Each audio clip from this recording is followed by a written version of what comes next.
Welcome to the Mike Litton Experience podcast.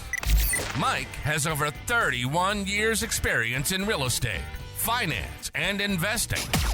He's passionate about being a father, a teacher, a realtor, an investor, and a leader. Everyone has a story, and our passion is to help them tell it. And now, introducing the host of the Mike Litton Experience, Mike Litton.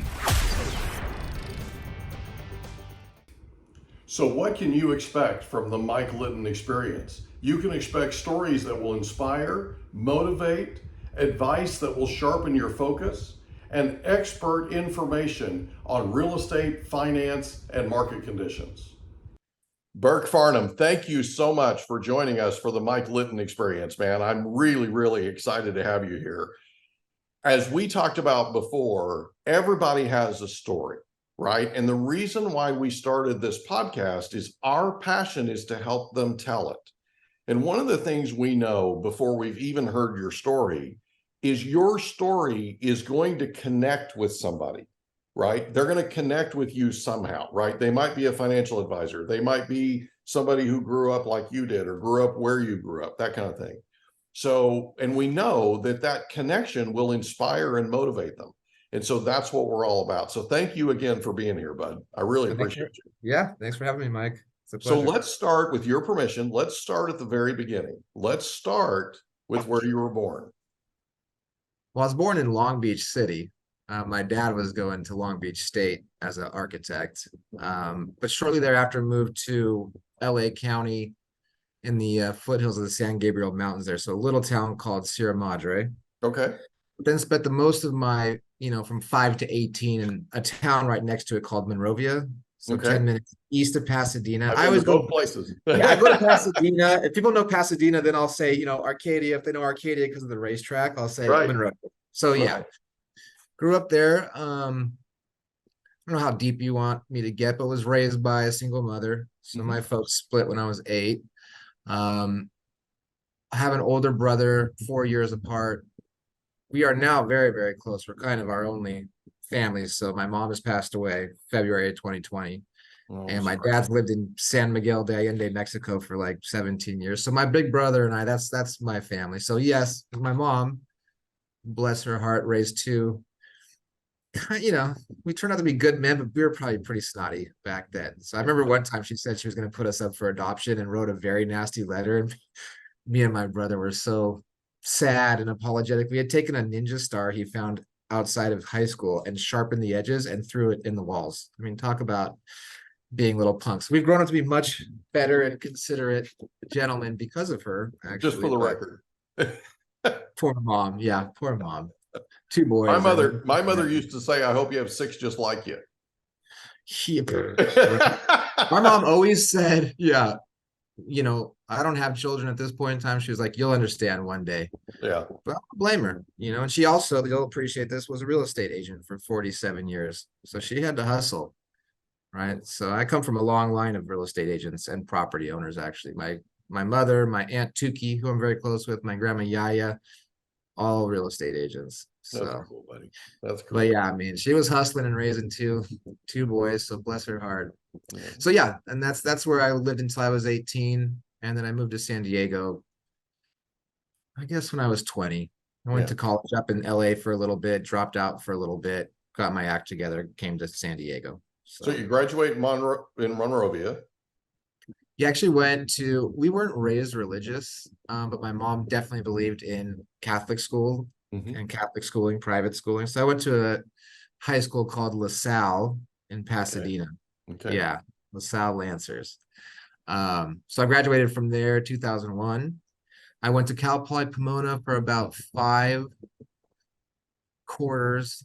They don't do semesters, they do quarters, and then dropped out for about a year and just floated around in the ether for a little bit. I always worked in restaurants, so I was doing that. And then, got my act together, applied to USD, had never even visited the campus. I had an ex-girlfriend who went there, and we used to come and hang out in San Diego at a buddy's parents' beach house. That's all I knew of San Diego. I got accepted kind of haphazardly, if you want to talk about that. And then, packed up the next day and got the hell out of town. I and got I'll you. stay in San Diego until I die. So That's awesome, dude. funny how that works out. Yeah. So let's talk about Monrovia for just a second. So growing up there and Sierra Madre, right? Growing up there, what was your favorite thing about growing up there? Well, one thing I like, and probably this occurred to me more in hindsight, but even though we were lower middle class, and Monrovia is kind of aesthetically beautiful. It's in the foothills there. And now, of course, median property price is probably like up 1.5 million, but pretty diverse back then. I mean, some of the people and houses and places and that I hung out in hindsight, like I would not have wanted my child to be hanging out there, but they were decent people. Yeah. They might have been what we would all call at the poverty level, but they fed me more than my poor mom could while she was Yeah. out working and showing houses, Yeah. So I got to learn a lot about different walks of life, the good and the bad, the essence and soul and goodness of people, and the ugliness of people too. Yeah. I mean, some of these poor kids were just literally raised by wolves. Yeah. I mean, and generationally, there's still issues there with some of the dad was on drugs in jail. Now the son is on drugs on jail. The pattern continues. Yes. So you learn a lot. And I got to kind of learn that with the dichotomy of going to the other school, not going to the local public school, but being friends with those people. And so I would say that. And then it's, like I just said, it's aesthetically beautiful up there. So we would go hike around those foothills in the San Gabriel Mountains and, enjoy it, get into all kinds of trouble. But it was Yeah. a beautiful thing. Yeah. That's good for you. So who was the most, I think I know the answer to this, but who was the most influential person to you growing up? Yeah, it'd have to be mom. Yeah. My mom was funny. She taught us a lot, and she taught us a lot about the philosophies that I adhere to today, which are the universal laws of attraction, vibration, like attracting like, thoughts as substance, thoughts as things. But then towards the end of her life, she didn't practice that as much as you would think for someone who instilled that into her children. So my mom, rest her soul, was a somewhat difficult woman in her later years. So we definitely had our issues. For instance, I'll give you maybe TMI, but whatever. It's a podcast. It's all right. There's no one's TMI gonna. here. It's just you and I, right? No one's There's gonna no hear. TMI here. We have an unlimited amount of time, so we want to get. Yeah, senior year of high school.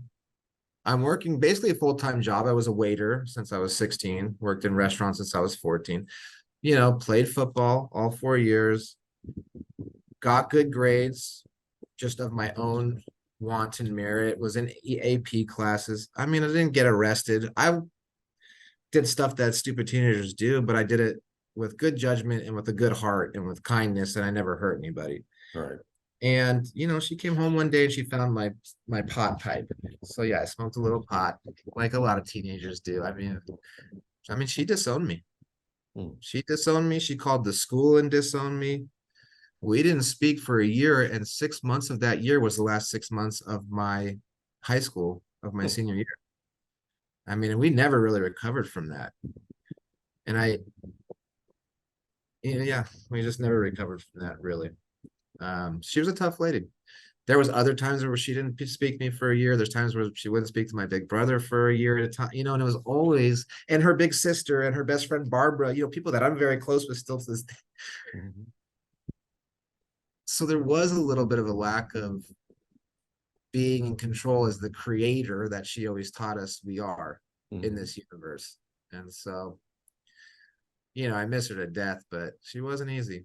But growing up, definitely, to take all that back, she was very influential, and we were very, very close up to a certain time. Sounds like she stuck to her values. Well, Mike, yeah. And she would always say that when we would bring up what happened, for instance, in my senior year. But what was the value there? A relatively good kid. Let me be honest with that. Yeah.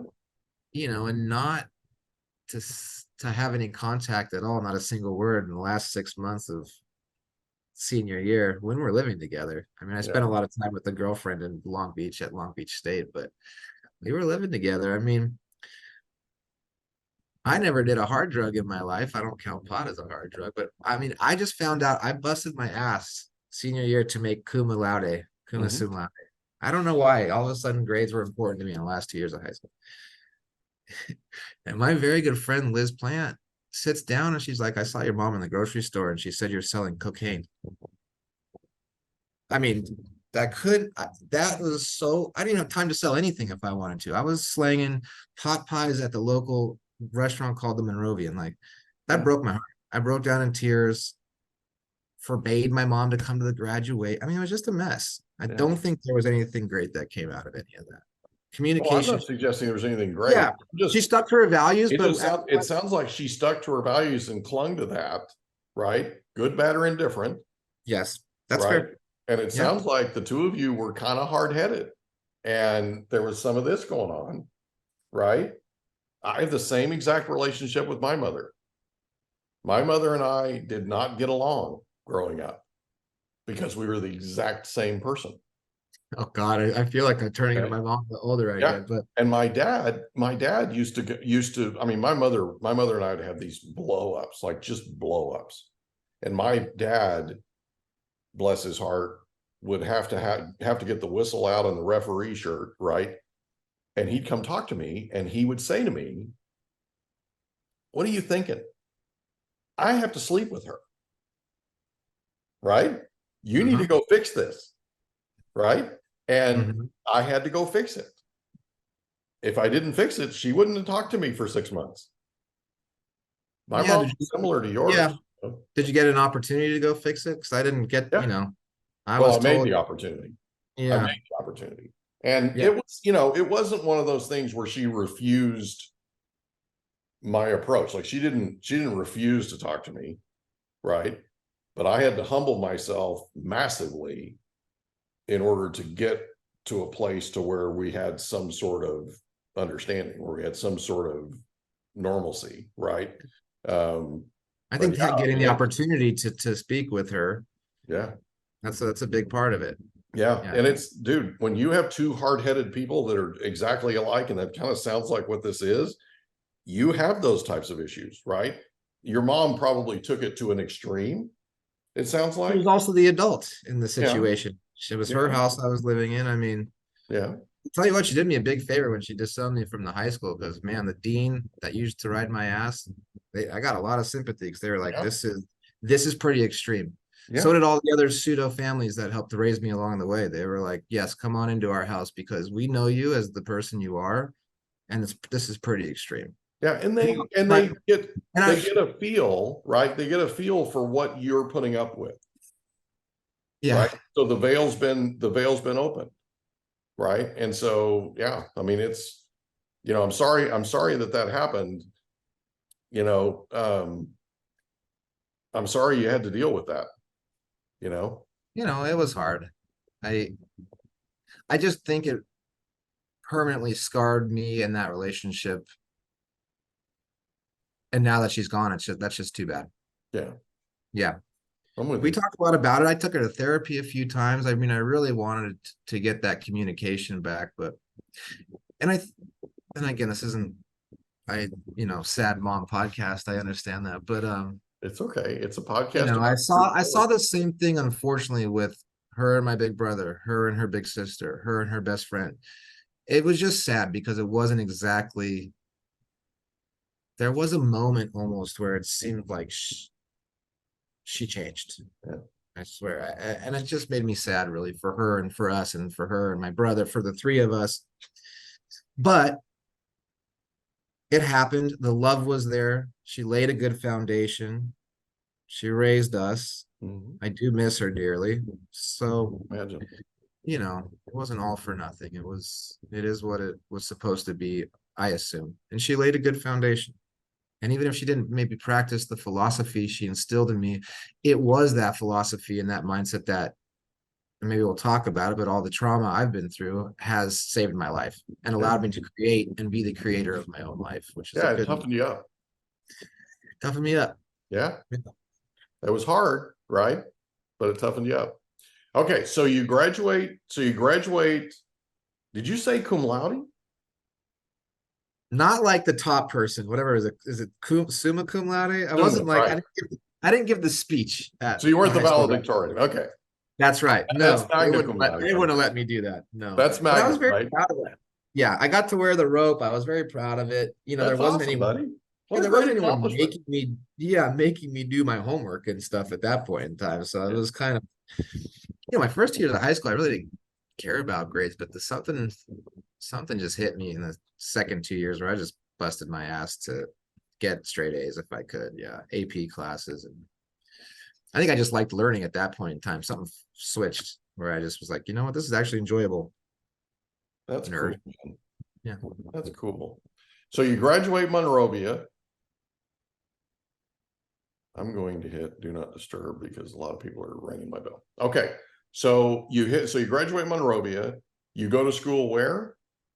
Went to Cal Poly Pomona for That's right. 5 quarters. 5 quarters, right? As a chemistry major, I kind of fell in love with the hard sciences towards the end of high school. Physics, bio, chemistry. So when I started at Cal Poly, I went in as a chemistry major. Gotcha. What made you drop? So fast forward. You know what? I think being on my own for one thing, I moved out a week after high school. Yeah. So I was very busy. I had to work a lot to support myself. But the one thing that made me mad, and as a young punk kid or whatever, and it still kind of makes me mad, but colleges are business. Mm-hmm. But they are the worst at their freaking customer service. Because they know so you would go, they would have parking on campus for, let's just use any numbers. I don't know, 20,000 people, but there was 50,000 people there at a time. Right. I was just a young, dumb kid. So I would be late. I would park. I'd get a ticket. I'd get my car towed. What really set it off was I went to the counselor to figure out next quarter's classes to take to stay on this chemistry path. Mm-hmm. And like the woman literally shut her door in my face. And I just felt, I just walked off that day and never came back. Yeah. It was too hard. I'm like, look, I want a college education, but this is hard. And I just think,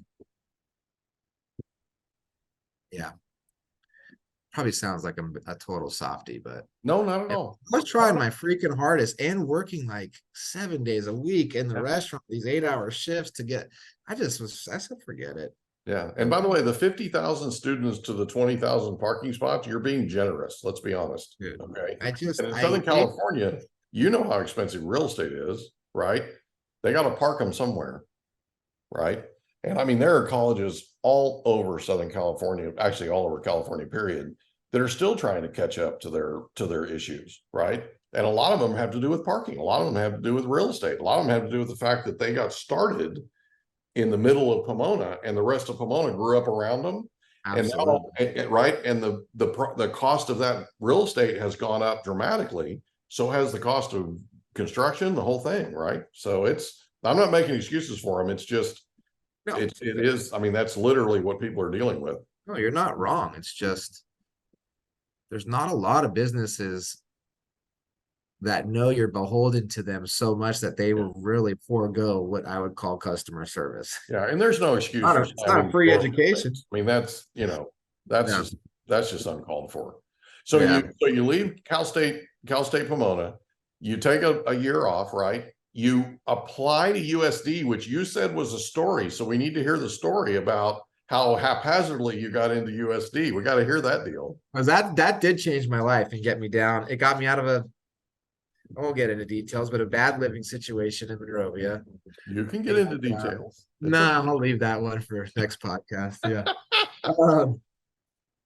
The thing at USD.